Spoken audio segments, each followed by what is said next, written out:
गुजारिश करूंगा समाजवादी पार्टी के राष्ट्रीय अध्यक्ष भूतपूर्व मुख्यमंत्री अखिलेश जी से आए और आपको संबोधित।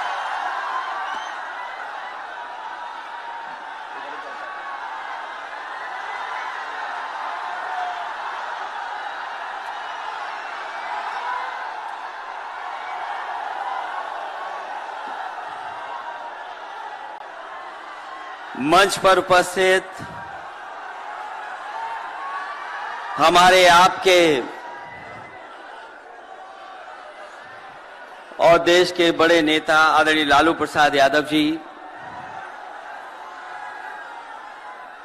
जिन पर हमें और आपको विश्वास है, वो लगातार जन विश्वास यात्रा के माध्यम से आज ऐतिहासिक गांधी मैदान में ऐतिहासिक जन विश्वास महारैली के नायक नेता प्रतिपक्ष बिहार तेजस्वी प्रसाद यादव जी, कांग्रेस पार्टी के राष्ट्रीय अध्यक्ष आदरणीय मल्लिकार्जुन खड़गे जी,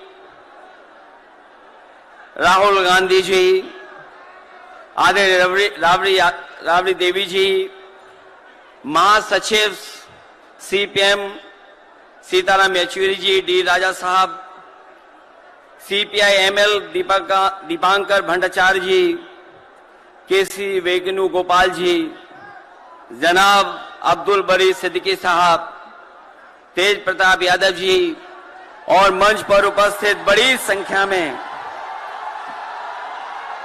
इंडिया गठबंधन के सभी हमारे नेता और इस ऐतिहासिक मैदान में उपस्थित बिहार की महान जनता, पत्रकार साथियों, मैं सबसे पहले तेजस्वी जी को और उनके दल को बहुत बहुत बधाई देना चाहता हूं। साथ ही साथ इस इंडिया गठबंधन और महागठबंधन के जितने भी दल हैं, जिनके कार्यकर्ता मैं देख रहा हूं मैदान में तो है ही, पटना के चारों तरफ और पटना की सड़कों पर मुझे दिखाई दिए हैं, जिन्होंने चुनाव शुरू होते ही ऐलान कर दिया है कि अगर उत्तर प्रदेश 80 हराओ का नारा दे रहा है, अगर उत्तर प्रदेश 80 हराओ का नारा दे रहा है, तो बिहार भी पीछे नहीं है। 40 हराओ का नारा यहां से भी निकल करके जा रहा है। और अगर यूपी और बिहार मिलकर के 120 सीट हरा देंगे तो भारतीय जनता पार्टी का क्या होगा। मैं अभी सुन रहा था, हमारे कम्युनिस्ट पार्टी के नेता ये कह रहे थे कि समुद्र मंथन हुआ था कभी। समुद्र मंथन हमारे सभी लोगों को पता है, समुद्र मंथन के दौरान क्या हुआ है।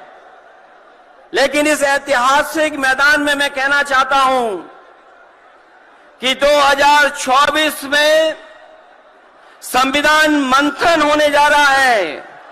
एक तरफ वो लोग हैं जो संविधान बचाना चाहते हैं, संविधान के रक्षक हैं, और दूसरी तरफ वो लोग हैं जो संविधान के भक्षक हैं, संविधान को खत्म करना चाहते हैं।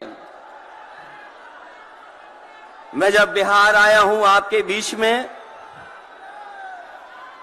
जब मैंने अखबार उठा करके देखा तो एक युवती ने जान दे दी।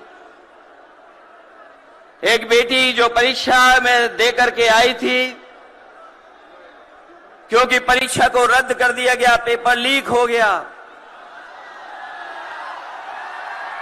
जिसके कारण उसने आत्महत्या कर ली और कहा कि मां बाप से मैं माफी मांगती हूं। यह उत्तर प्रदेश में एक घटना नहीं हुई है, उससे पहले भी कई नौजवानों ने, जिनको नौकरी नहीं मिली,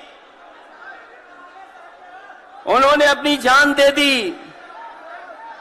जिस से मैं चुन करके आता था, वहां भी एक ब्रजेश पाल बेटे ने हमारी आपकी उम्र से कम उम्र उस नौजवान ने पढ़ी लिख ली डिग्री जो थी, उन डिग्रियों को जला करके और आत्महत्या कर ली।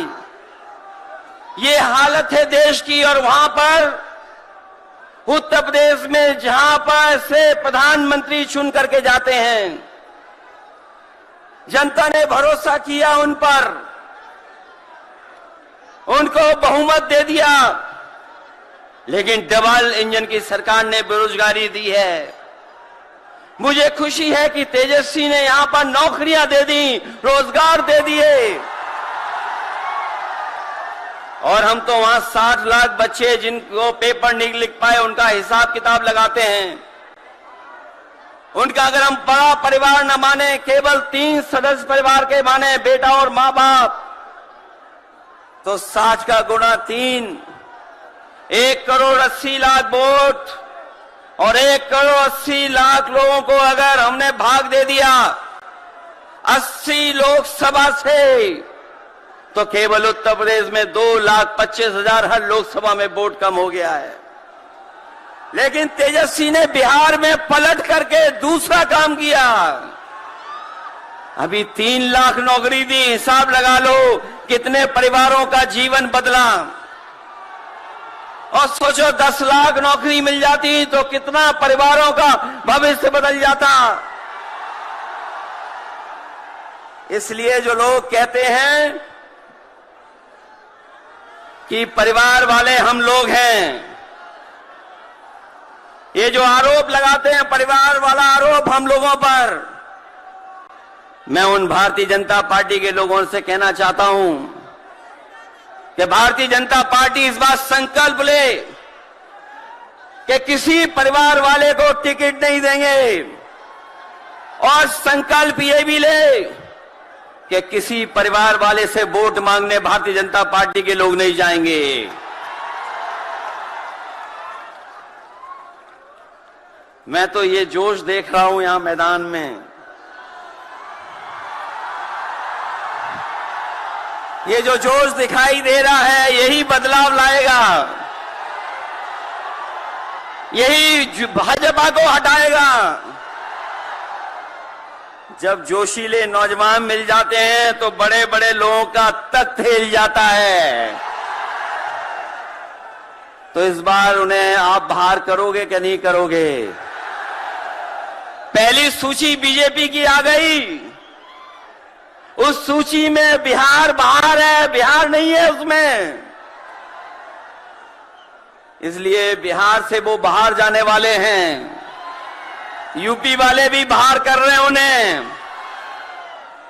इसलिए मैं आप सबका धन्यवाद देता हुआ और आदरणीय लालू प्रसाद यादव जी का मैं विशेष धन्यवाद दूंगा कि जो इस रैली में पधार करके न जाने कितने लोगों का मनोबल बढ़ाने का काम कर रहे हैं। न केवल यूपी के लोगों का, बिहार और देश के लोगों का मनोबल बढ़ा रहे हैं। और जो तकलीफ और परेशानी उन्होंने जीवन में देखी है वो राजनीतिक देखी है। ये राजनीति की वजह से तकलीफ और परेशानी है। मैं अभी तेजस्वी जी को सुन रहा था, उन्होंने कहा कि एक एजेंसी आ गई। ये एजेंसी इसलिए आई है कि राजनीति में हम लोग हैं, और हम लोग अगर इनका मुकाबला न कर रहे होते तो कोई एजेंसी नहीं आती। उन्हें डर है कि ये ताकत मिलकर के, ये गठबंधन बन करके उनको हटाने का काम करेगा। इसलिए मैं आपसे कहना चाहता हूं, 120 हटाओ, देश बचाओ। भाजपा हटाओ, संविधान बचाओ। भाजपा हटाओ, देश बचाओ। भाजपा हटाओ, आरक्षण बचाओ। भाजपा हटाओ, नौकरी पाओ। भाजपा हटाओ, संकट मिटाओ। मैं इन्हीं शब्दों के साथ मैं सभी लोगों का बहुत बहुत धन्यवाद और आभार प्रकट करना चाहता हूं, इस उम्मीद और इस भरोसे के साथ कि जब कभी हम लोग अगली बार मिलेंगे तो ये डबल इंजन की सरकार बाहर होगी, यूपी से लेकर के बिहार तक भारतीय जनता पार्टी बाहर होगी। बहुत बहुत धन्यवाद आपका। शुक्रिया अखिलेश भाई। अब मैं आग्रह करूंगा भारतीय राष्ट्रीय कांग्रेस के राहुल गांधी जी से, जिन्होंने